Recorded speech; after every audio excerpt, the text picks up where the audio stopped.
Let's talk about the famous S&P 500. Now, if you've been investing for a while, most likely you're very familiar with the term. But if you're just starting off or you want a refresher on the topic, hopefully this video will be useful for you. Now, if you've been listening or reading any kind of news, most likely you come across the term S&P 500. It is really everywhere.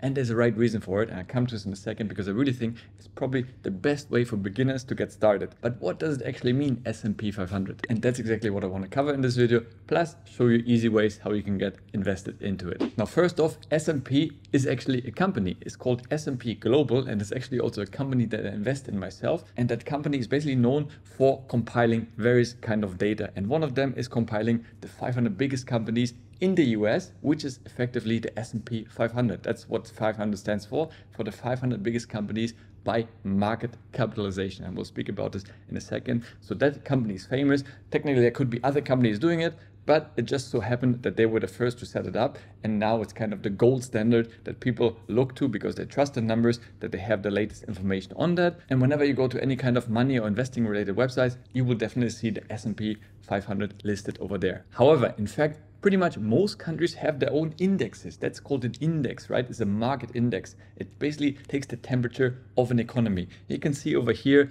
a lot of different countries also have their own indexes. For example, the FTSE 100 is something you might come across. Of course, being a German, I also look at the DAX performance. These are the biggest companies in Germany. So it's really interesting to quickly have a gauge at how an economy is doing. Because basically, if such an index goes up, that means overall, the biggest companies are doing well. That probably implies that the economy is also doing well. If, of course, the stock market goes down, there can be different reasons for it. But if it is for a prolonged period, most likely there's an issue with the economy, and we can see that in the numbers over here. Now, you may say, Kai, that's all well and good, but which companies are actually included in the S&P 500? And that's a very good question, because I really believe when you invest into an index, you need to understand what are the companies behind, right? Don't just put your money because somebody told you, buy the S&P 500. That's easy to say, but what do you actually buy with it? And I always believe it's absolutely fundamental to understand any kind of investment where you allocate your own hard-earned money. So with this, let's have a look into which companies you're actually buying when you're investing your money into the S&P 500 right now. And the great website for this is companymarketcap.com. Here you can really quickly get a lot of insights by various things, for example, by finding the biggest companies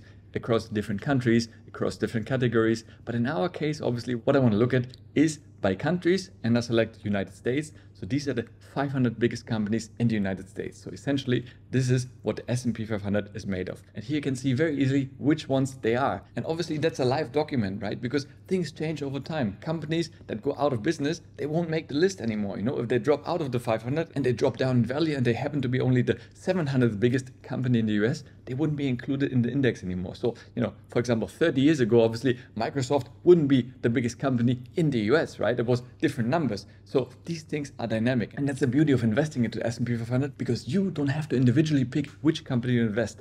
The S&P 500 picks that by market capitalization. And we'll speak about this in a second. But essentially right now, as you can see the ranking, you see here the biggest companies in the US, and most likely also a lot of them are by default the biggest ones in the world. Technically right now, Microsoft is the biggest company in the world, followed by Apple. Now that has only recently switched, because previously for many years, Apple was the biggest company in the world, but you can see it's quite dynamic, right? And that's the beauty of it, because once again, you don't have to pick should I buy Apple or Microsoft. Technically, if you invest in the index, you will own both. In fact, you will own all 500. And how it is ranked is basically on the market cap. I'll show you in a second how it's calculated, but basically it's the market value. It basically is a measure of how valuable a company is. And you can see right now, Microsoft recently crossed 3 trillion in market capitalization. I think only Apple before hit that number. Obviously now the share price of Apple came down a bit. They're slightly below that, but otherwise these are huge numbers. But it's just basically a ranking of how valuable a company is. And that way we understand,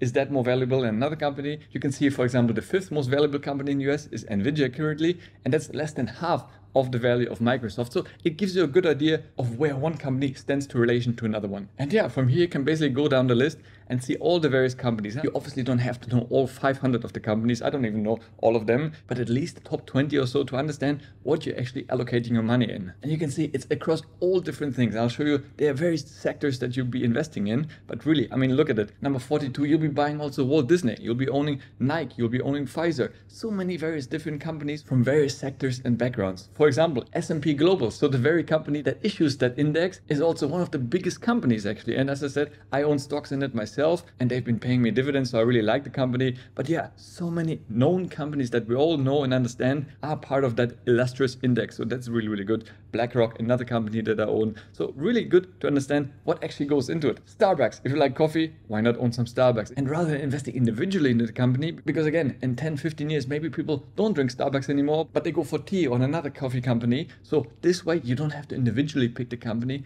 but you diversify it into all of them. And whichever are the 500 most successful companies, you will benefit from that. So you can really go down the list and you see so many companies, a lot of them which are quite familiar. And then obviously we could do the same exercise for the next 100 and go down the list. So obviously the lower we go and come closer to the 500, they are less known companies in a way, even though they're still huge companies. They still have market valuation. You can see here Fortnite of 50 billion. I mean, that's a huge amount. In Europe, we don't really have many companies with such a high market capitalization. So that's really good to know and just to understand what the index is composed of. And the great thing with investing into the S&P 500 that over the last 30 years on average, they returned anywhere from 8 to 9%. That's really a very good number and the benchmark that other investors compare themselves against. And we look, for example, some of the historical returns here from 1995. You can see some years are very good, 37%, 22%. But of course, we also have years when it drops. That's normal, right? Not every market only goes up. It's normal to have resets. That's very important to invest into the long term. When you invest in the index, you really want to invest for the long term, not for 1 year and see major growth. That's not going to happen. You see here even 3 years in a row it dropped. So if you start investing into 2000,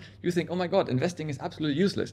But then again, we had some strong years afterwards where it was growing year after year after year. Then of course 2008, where the financial crisis dropped, but then shortly after in 29, it came back again. So it's normal that there's fluctuations along the way, but over the long term, as you can see over here, it's always steadily been increasing. And that way, if you stick with it and continue to invest even in bad times, you actually get more shares, right? So it can be a good buying opportunity for you to invest into it when the prices are low. So it's hard to say when is the best period to start investing. Just dollar cost average. Do it every week, every month, whenever you can, and start buying, because over time you can see it only goes up. Unless of course the US economy completely collapses, but I really believe then we have global issues, much bigger problems to deal with than just our share prices. So I believe you really can't go wrong investing into it. Now coming back of how it's actually calculated, it's very simple. Basically the main term is market capitalization. And that is nothing else than the stock price multiplied with the number of shares. So basically how many shares the company has issued times the price of the stock. Because you see some stock prices, they're like 1,000 euros per share, but they have less shares available.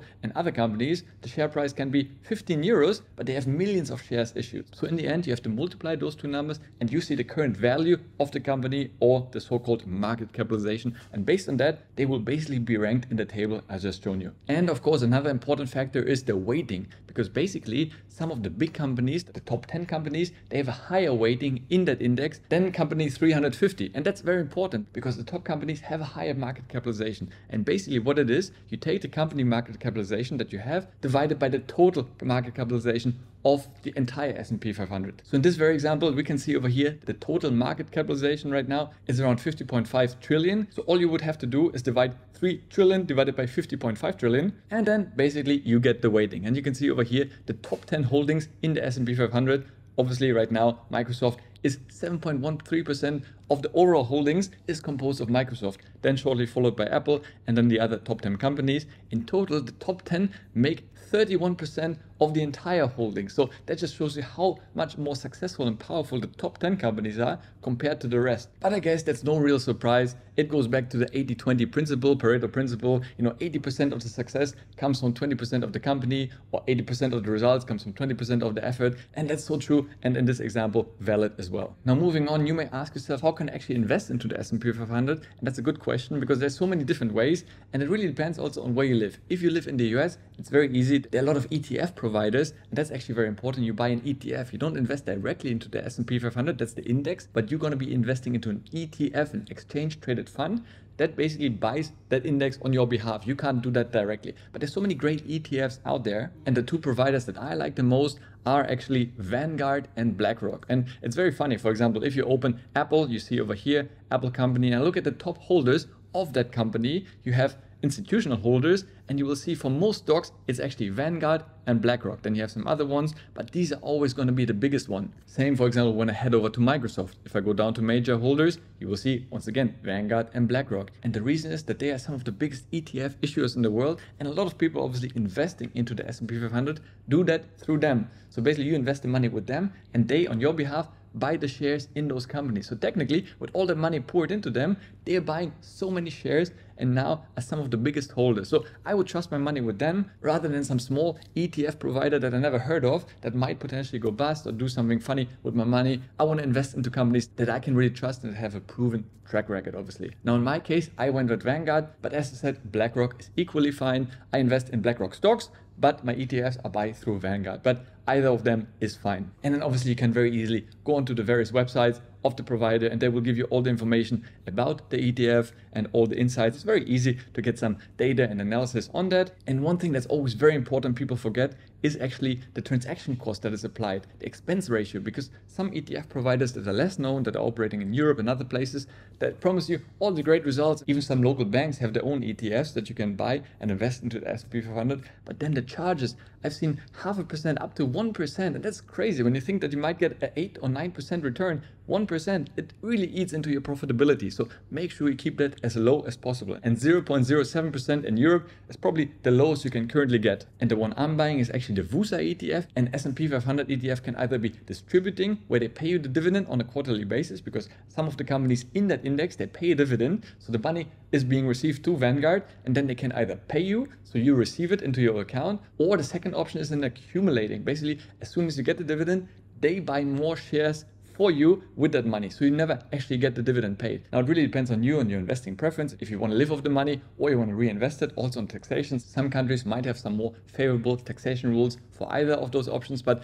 either way it depends on you. I just like to get the money and then reinvest it myself or buy some other shares with it, but ultimately it's up to you. Now, if you live in Europe, unfortunately we can't buy the best ETFs directly listed in the US. That would, for example, be the VOO from Vanguard. You can see slightly different abbreviation over here. And for example, it's pretty much similar, but the expense ratio is even less at 0.03%. So marginal difference, but still over 20, 30 years, that difference does add up a little bit. So it's very important to keep that low. So you have to make sure that you buy an ETF that's called UCITS. That's just a regulatory term that you need to have if you want to buy ETFs based on American indexes. So yeah, but there are plenty of them out there. And one great website that I can really recommend you to check out is called justetf.com. And here you can have full ETF screeners. So you can really filter by the things that are important to you, which markets you want to invest in, what are the returns, accumulating, distributing, which currency you want to invest in. Eventually, it will come up with the best ETF that is applicable for you. Now, in my case, if I go back to the Vanguard S&P 500, over here, you have all the details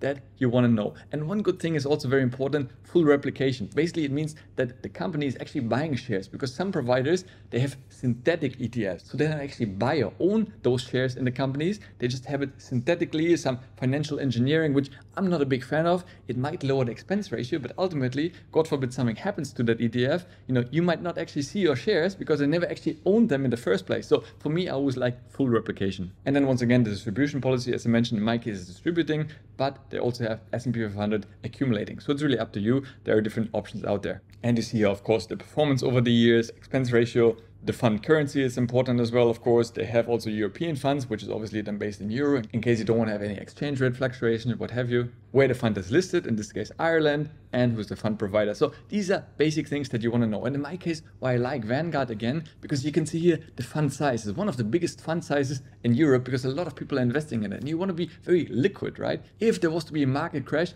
some of the fund providers, they have very little trading volume. So if there's no trading volume, you can't actually sell your shares into that ETF. And I want to be flexible, right? In case I decide or I need money for an emergency, I can sell all my ETF shares and have the money right away. And some providers that are very small, they may not be so liquid. So that's very important that you invest into big fund sizes, that you're always liquid and you can always sell your shares if you wish to do so. And once again, a good overview of the top holdings over here, the countries that they invested in, of course, majority United States. And that's something also very important and very passionate about, because a lot of people say if you invest into S&P 500, you're very US focused. And yes, technically you are, right? Because these are the 500 biggest companies in the US. But then again, think about it. By nature, those companies, all of them are operating on a global scale. I mean, Apple, Microsoft, all those companies, they have a lot of their funds and revenues coming from overseas, not just from the US. If the Apple business, for example, in China completely tanks and collapses, I mean, guess what happens to the share price?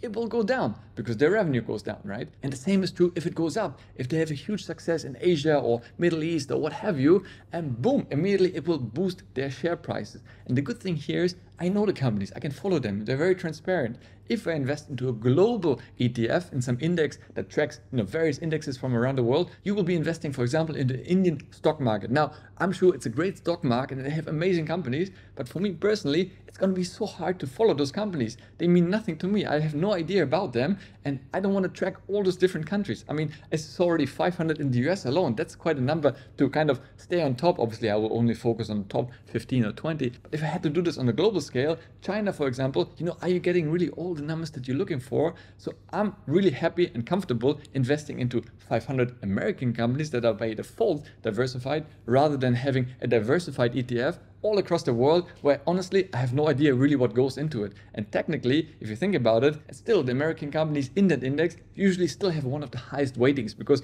they are so valuable, right? So even as a proportion, the Korean companies, for example, will be much smaller than the Americans. So in my eyes, if you want to diversify, you can, but I'm really happy investing into the S&P 500 because I don't think the US economy is going to collapse overnight. If anything, it's only going to continue to rise. I'm really happy with the companies. I can follow them. They're very transparent. And for me, as an investor, I'm really happy with this. I hope this video made things a little bit clearer about what the S&P 500 really is. And people keep on asking me, Kai, what should I invest in? And I never give investing advice because it's so personal. It depends on so many factors. But one thing I can always recommend you can never go wrong with is investing into the S&P 500. And I generally think, especially if you're a beginner investor or you don't want to spend much time, analyzing companies, what to invest in, you can't really go wrong with it. I invest myself into the S&P 500. Now, on top of it, I still have individual stock holdings because I just like to read about companies, learn about them and invest into dividend growing companies. But if I would start from scratch and I want to automate it as much as possible, I would definitely just dollar cost average every single week, put a certain amount of it into the S&P 500, let it grow over time, and that will be my pension fund for the future. And if you want to know the best tool and way how you can invest into the S&P 500 without any fees or commissions, and check out this video over here. If you enjoyed the video, please give a like, subscribe to the channel, it means the world to me. As always, thanks a lot for watching, stay healthy, get wealthy, and I'll see you in the next one. Ciao!